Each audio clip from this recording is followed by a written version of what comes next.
संभल में मंदिरों और कुओं का सर्वे किया गया है। एएसआई की टीम चिंदौसी के लक्ष्मणगंज में मिली बावड़ी वाली जगह पर पहुंची। एएसआई की टीम ने बावड़ी का निरीक्षण भी किया है और कल भी संभल प्रशासन के साथ एएसआई की टीम ने बावड़ी का दौरा किया था और उसके कुछ फोटोज भी लिए थे। बावड़ी की खुदाई में अब तक वहां 10 सीढ़ियां नजर आई हैं। करीब 3 घंटे तक एएसआई की टीम ने बावड़ी का सर्वे किया और वीडियोग्राफी की गई। संभल में सनातन के सबूत मिले हैं क्या, ये बड़ा सवाल यहां पर खड़ा होता हुआ नजर आ रहा है। संभल में मंदिरों और कुओं का सर्वे किया गया। एएसआई की टीम पहुंची चंदौसी के लक्ष्मणगंज और वहां पर एक बावड़ी वाली जगह पर पहुंची टीम। साथ ही टीम ने बावड़ी का निरीक्षण किया। कल भी संभल प्रशासन के साथ एएसआई की टीम ने बावड़ी का दौरा किया। कुछ फोटोज भी उसके लिए थे। बावड़ी की खुदाई में अब तक वहां 10 सीढ़ियां नजर आई हैं। करीब 3 घंटे तक एएसआई की टीम ने बावड़ी का सर्वे किया। वहां पर वीडियोग्राफी भी की गई है।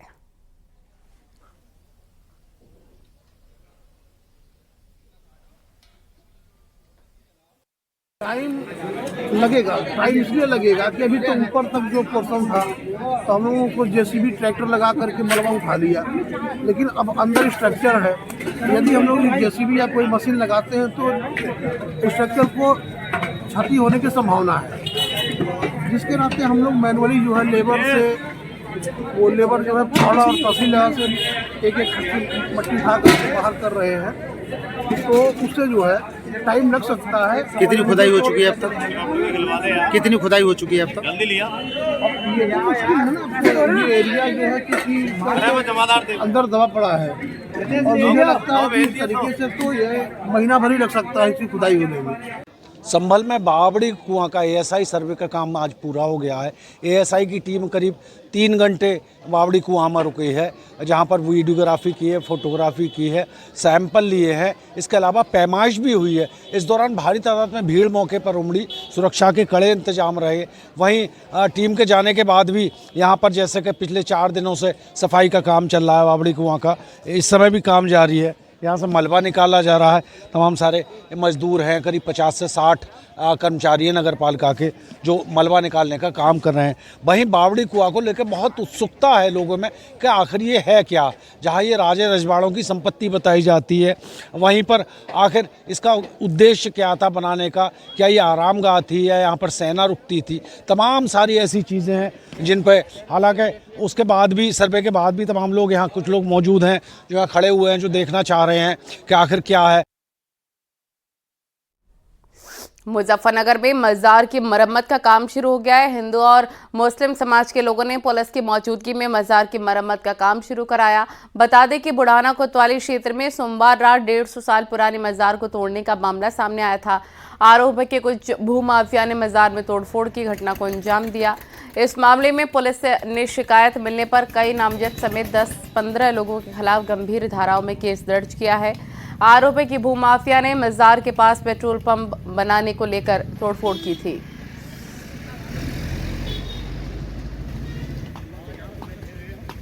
इस मजार को तोड़ने का कार्य गुलजारुद्दीन ने किया, उनके सहयोगी ने किया, जो पेट्रोल पंप बनाने के उद्देश्य से उन्होंने तोड़ा। दूसरी बात, इस मजार को बनाने का जो कार्य है समस्त बिरादरी हिंदू मुस्लिम मिलकर बना रही है। सबका सहयोग हो रहा है। केवल जिन्होंने तोड़ी उन्हें छोड़कर पुराने में सभी का सहयोग है। अच्छा, अगर निर्माण कार्य रुकवाया जाता है किसी के थ्रू, फिर उसके बाद क्या होगा? न्यायालय में जाया जाएगा इसके विरुद्ध, न्यायालय प्रक्रिया अपना। प्रशासन से क्या मांग करते हो? प्रशासन से मांगते हैं अगर हम गलत है तो हमारा कार्य को रुकवाया जाए। उन्नाव सांसद साक्षी महाराज ने मस्जिदों के एएसआई सर्वे को लेकर एक बड़ा बयान दिया है। उन्होंने कहा है कि भारत मंदिरों का देश है, जहां हर गांव में मंदिर है। उन्होंने मुसलमानों को कहा कि मंदिरों को तोड़कर बनाए गए मस्जिदों को यदि स्वेच्छा से छोड़ दिया जाए तो सर्वे की जरूरत ही नहीं पड़ेगी। ये मंदिरों का देश है, ये वेदों का देश है, शास्त्र पुराणों का देश है। आप जिस जनपद उन्नाव में खड़े हुए हैं, शायद ही कोई गांव दुर्भाग्य से ऐसा मिलेगा जिसमें मंदिर नहीं होगा। तो इस देश में मंदिरों को तोड़ तोड़ करके कुछ जिहादी टाइप के लोगों ने मस्जिदों का रूप देने का प्रयास किया। मैं तो आप सबके चैनल के माध्यम से समझदार मुसलमानों से आग्रह करना चाहूंगा कि स्वयं ही वो तय कर लें, देख लें कहाँ कहाँ मंदिरों को तोड़ के मस्जिद बनाया गया। अगर छोड़ देंगे तो फिर किसी की विवेचना की और सर्वे की आवश्यकता पड़ेगी नहीं। गाजियाबाद में मजार और शिवलिंग का रास्ता अलग अलग कर दिया गया है। हिंदू युवा वाहिनी के सदस्यों ने कीर्तन भजन के साथ जलाभिषेक किया। प्रशासन के पहल से गांव में शांति का माहौल है। दरअसल गांव आबिदपुर मानिक में कब्रिस्तान परिसर में मजार बनी हुई है। मजार परिसर में ही शिवलिंग भी मिला था। शिवलिंग का अलग रास्ता बनाने की मांग को लेकर हिंदू युवा वाहिनी के कार्यकर्ताओं ने हंगामा किया था।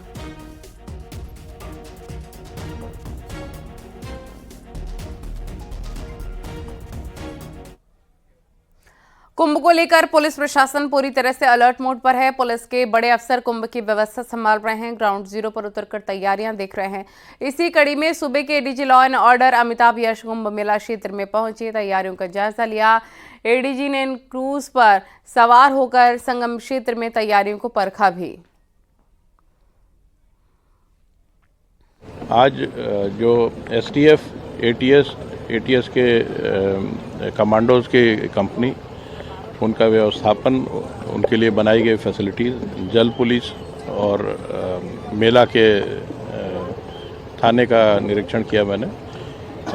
जो भी व्यवस्थाएं की जा रही हैं, इसमें 218 प्रशिक्षु आईपीएस भी आने वाले हैं और इन्हीं स्थानों पर डिप्लॉय भी किया जाएगा। तो इन सभी चीज़ों को देखते हुए पूरे पुलिस जो आ रही है उस बाहर से ड्यूटी देने के लिए उनके रहने का जो इंतज़ाम है, उन सब के लिए आज अरेंजमेंट्स का मैंने मुआयना किया है और काफ़ी काम हो चुका है। कई जगह काफ़ी कुछ काम बाकी है जिसको जल्दी जल्दी पूरा किया जाएगा और ये कोशिश होगी कि जो भी बाहर से कर्मी आए हैं उनको बेस्ट तरीके से ठहराया जा सके इन परिस्थितियों में, ताकि वो अपनी ड्यूटी मुस्तैदी से कर सके। सर, कुछ थ्रेड्स और देवरिया में एक भाई ने अपनी बहन के लोहे की रॉड से मारकर हत्या कर दी। सूचना मिलते ही मौके पर पुलिस पहुंची, शव को पोस्टमार्टम के लिए भेजा है और बताया जा रहा है कि 35 वर्षीय बहन अपने मां के घर पहुंची थी, जिसके बाद कुछ कहासुनी हुई और भाई के साथ विवाद बढ़ गया। भाई ने पास में ही रखे लोहे की रॉड से मारकर बहन की हत्या कर दी। मृतका की मां की तहरीर पर भाई के खिलाफ पुलिस ने मुकदमा दर्ज कर लिया है। पुलिस ने आरोपी भाई को गिरफ्तार कर लिया है। जो वादिनी हैं श्रीमती सावित्री देवी, उन्होंने थाने पर आकर सूचना दी कि उनकी पुत्री रानी गुप्ता, जिसकी उम्र 35 साल है, उसकी हत्या उसके सगे भाई ब्रह्मा गुप्ता है, जिसकी उम्र लगभग 20 साल है, उसके सिर पर रॉड से वार करके उसकी हत्या कर दी है। इस सूचना पर तत्काल पुलिस मौके पर पहुंची और जो अभियुक्त है उसको अपने हिरासत में ले लिया है और जो आला कत्ल है उसको भी कब्जे में ले लिया गया है। बलिया में नाबालिग बच्ची के साथ गैंगरेप का मामला सामने आया है, जहां पर घर से नाराज होकर निकली बच्ची से दो युवकों ने रास्ते में गैंगरेप किया, जिसके बाद बच्ची के पिता ने थाने पहुंचकर पुलिस को सूचना दी। अब पुलिस जांच कर रही है। पुलिस ने दोनों आरोपियों को गिरफ्तार कर लिया है, पूछताछ की जा रही है।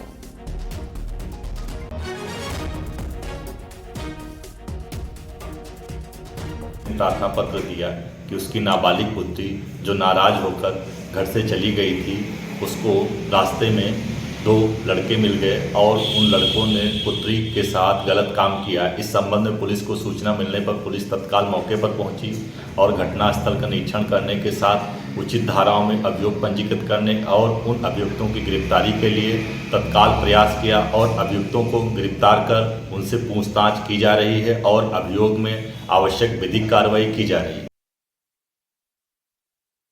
नैनीताल में भीमताल में हुए हादसे में मृतकों का आंकड़ा बढ़ गया है। रोडवेज बस खाई में गिरने से 4 लोगों की मौत हो गई है और कई लोग घायल हुए हैं। घायलों को अस्पताल पहुंचाया गया है। नैनीताल में भीमताल के पास ये भीषण सड़क हादसा हुआ है। 4 की मौत हो गई है। पुलिस प्रशासन ने रेस्क्यू किया है। भीषण सड़क हादसा, कई घायल इस पूरे हादसे में हुए हैं।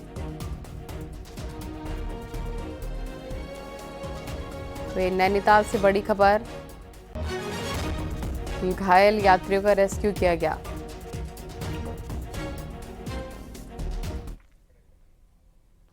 और फतेहपुर में पति ने पत्नी पर चाकू से कई वार किए हैं। मामला आबू नगर इलाके का है। शराब के लिए रुपए न देने पर पति हैवान बन गया, महिला पर चाकू से वार किया। महिला के शरीर में कई जगह गंभीर चोटें आई हैं। इतना ही नहीं, हैवान ने 6 साल की बेटी को भी चाकू मारा। गंभीर हालत में उसे अस्पताल पहुंचाया गया। पुलिस मामले की जांच कर रही है।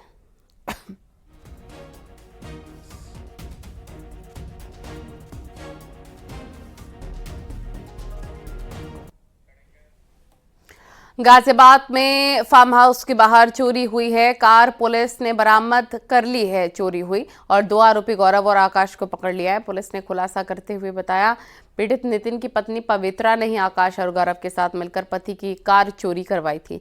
आरोपी पत्नी को अभी पकड़ा नहीं जा सका है। मामला नंदग्राम थाना क्षेत्र का है।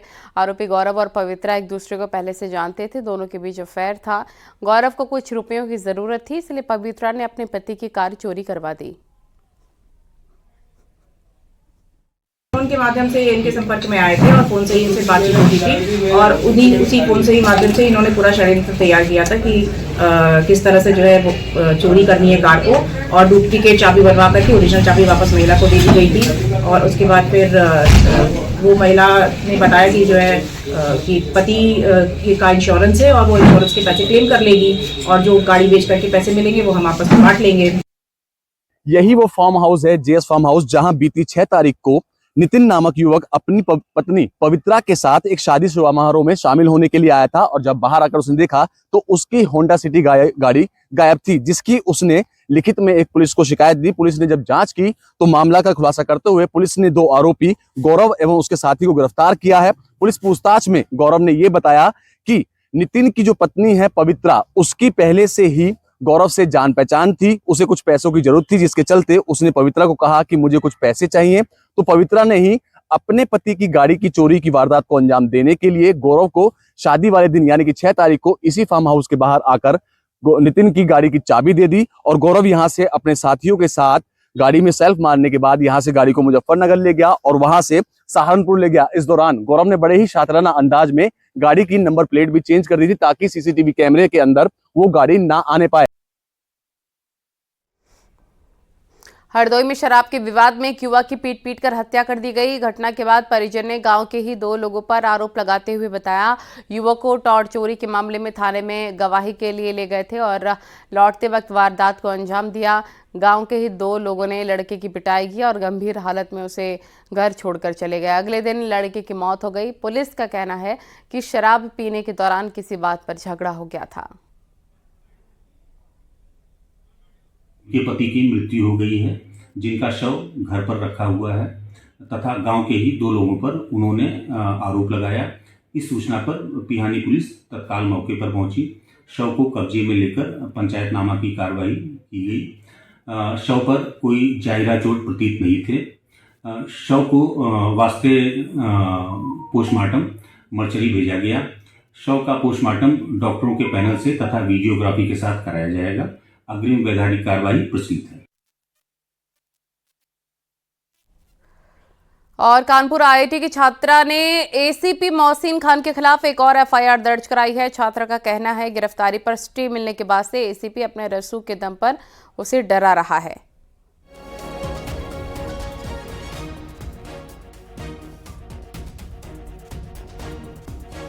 और बुलंदशहर से बड़ी खबर, दहेज की मांग पूरी ना होने पर ससुराल जन ने विवाहिता के ऊपर हमला कर दिया। ये खबर मिल रही है, लेकिन फिलहाल एक जानकारी आपको पीलीभीत से दे दी, जहां 3 दिन पहले एनकाउंटर में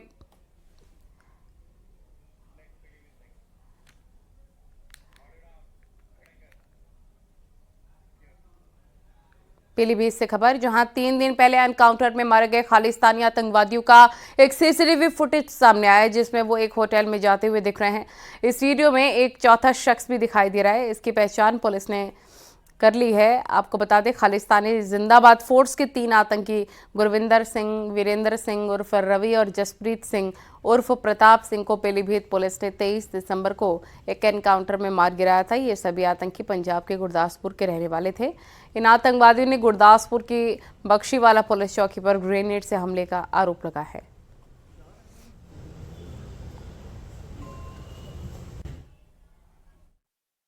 किसी अन्य से इनकी फ़ोन पे बात भी कराई थी। ये भी चीज़ एक संज्ञान में आई है कि उसने पैसे कम कराने के लिए कहा था। ये 21 तारीख को शाम 9:40 पर यहाँ से निकल गए थे और बाकी जो चीज़ें बता रहे हैं वो संदिग्ध लग रही हैं। उनका जो व्यवहार था यहाँ पे कि वो जिस प्रकार से आए और जिस प्रकार से वो रूम में रुके या जाते समय जो उनकी हरकतें की थी, अब इसमें जो फर्दर लिंकेज हैं उसको हम लोग इस्टेब्लिश करने का प्रयास करेंगे। तो ये मेजर ब्रेक थ्रू है कि यहाँ जहाँ लोकल कस्बे में रुके थे वहाँ का आइडेंटिफिकेशन हो गया है। पीलीभीत में एनआईए और एटीएस की टीम ने 3 खालिस्तानी आतंकवादियों का एनकाउंटर किया था। इसके बाद आतंकवादियों को पनाह देने वाले मददगारों की तलाश के लिए एनआईए और एटीएस की टीम सर्च अभियान चला रही है। इस मौके पर पीलीभीत की स्थानीय पुलिस भी उसका साथ दे रही है। इस पूरे ऑपरेशन में पुलिस की 12 टीमें तैनात हैं जो आतंकवादियों के मददगारों की तलाश कर रही हैं।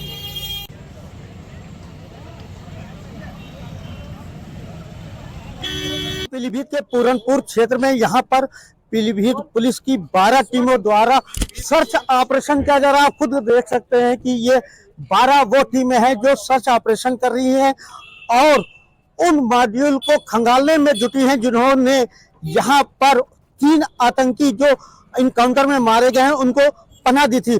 फिलहाल पुलिस के साथ साथ आपको बताते चले कि एटीएस और एनआईए की टीम भी पीलीभीत के पूरनपुर क्षेत्र में रुकी हुई है और स्लीपिंग मॉड्यूल को लेकर लगातार अपनी कार्रवाई में जुटी हुई है। एक बार फिर मैं आपको बताते चलूं कि ये कार्रवाई एसपी अविनाश पांडे के नेतृत्व में हो रही है जो सर्च ऑपरेशन चल रहा है जिसमें 12 टीमें लगातार काम कर रही हैं पीलीभीत में। संभल में फिरोजपुर किला पहुंची एएसआई की टीम। स्थानीय प्रशासन और एएसआई की टीम किले में मौजूद है। ये बड़ी खबर आपको बता रहे हैं। ये देखिए तस्वीरें आप देख सकते हैं। एएसआई की टीम किले में मौजूद है। फिरोजपुर किला पहुंची है एएसआई की टीम। संभल से ये इस वक्त की बड़ी खबर। यहाँ पर भी कुछ चीज़ें प्रशासन को मिली हैं जो जांच का विषय है। एक्सक्लूसिव तस्वीरें इस वक्त आप देख रहे हैं। संभल में फिरोजपुर किला एएसआई की टीम पहुंची है और स्थानीय प्रशासन और एएसआई की टीम किले के अंदर मौजूद है। वहाँ पर कुछ स्थानीय लोग भी मौजूद हैं, उनसे टीम बातचीत भी कर रही है। ये संभल की एक्सक्लूसिव तस्वीरें।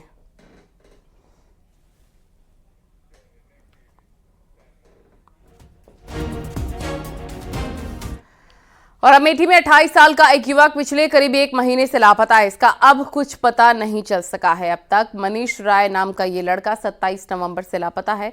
मनीष राय मानसिक रूप से बीमार है। अमेठी पुलिस ने युवक की तलाश शुरू कर दी है, लेकिन अब तक युवक का कोई भी सुराग नहीं मिल पाया। इस युवक की तलाश के लिए पुलिस ने अब मीडिया में भी मदद मांगी है। अगर आपको भी ये लड़का कहीं मिलता है या दिखता है तो आप इसकी जानकारी अमेठी के रामगंज थाने में दे सकते हैं। 1 महीने से ये लड़का लापता है, जिसके बारे में अब तक कोई सुराग नहीं है। मानसिक रूप से ये लड़का विक्षिप्त है।